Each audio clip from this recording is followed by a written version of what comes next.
महानगरपालिकेच्या माध्यमातून बऱ्याच ठिकाणी खरं तर स्वच्छता मोहीम राबवण्यात येते, पण तरी सुद्धा काही ठिकाणी कचऱ्यांचे ढीग आणि अनावश्यक असा कचरा आणि घाणीचं साम्राज्य पसरल्याचं चित्र पाहायला मिळते। आणि या चित्रावरून असं स्पष्ट होतंय की महानगरपालिकेमधले विभागीय अधिकारी हे अजूनही गाढ झोपेमध्ये आहेत।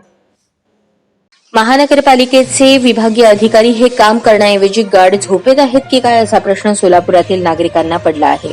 सध्या सोलापुरात स्वच्छता अभियान चालू आहे, तरी देखील काही ठिकाणी कचऱ्याचे ढीग साठलेले दिसत आहेत, तर काही भागात घाणीचे साम्राज्य पसरले आहे। रस्त्यावर वाहनांची गर्दी देखील खूप वाढली आहे।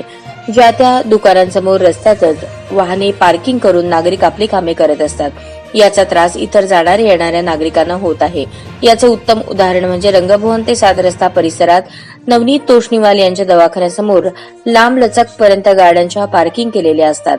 एका साईडला बोस डेपो, एका साईडला गाड्या पार्किंग, त्यामुळे आधीच हा रस्ता अरुंद आहे, त्यात या गाड्याच्या पार्किंगमुळे येणाऱ्या जाणाऱ्या लोकांना त्रास सहन करावा लागत आहे।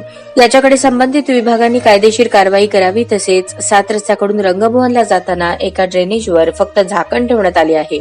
एका दैनिकाने या गोष्टीची दखल घेऊन बातमी केल्यानंतर कारवाई केली, पण त्याच दिवशी रात्री त्यावरून गाडी गेल्याने ते पूर्णतः आतल्या साईडला ड्रेनेजचे चेंबर गेले।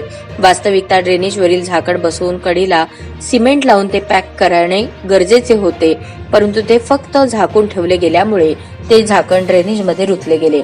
सध्या महानगरपालिकेचे कर्मचारी देखील सुस्तावले असून काम चुकारपणा करत आहेत। याचे उदाहरण नागरिक येता जाता 7 रस्त्यावर पाहत आहेत, पण जाब विचारायचा कुणाला असा प्रश्न नागरिकांना पडला आहे।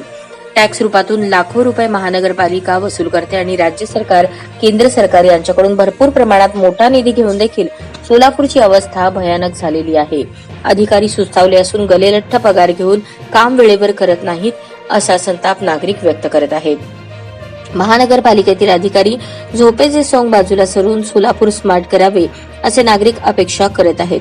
स्मार्ट सोलापूर हे फक्त नावालाच राहिले आहे की काय असा प्रश्न निर्माण झाला आहे। संबंधित विभागाने गाढ झोपेतून उठून कामाला लागावे।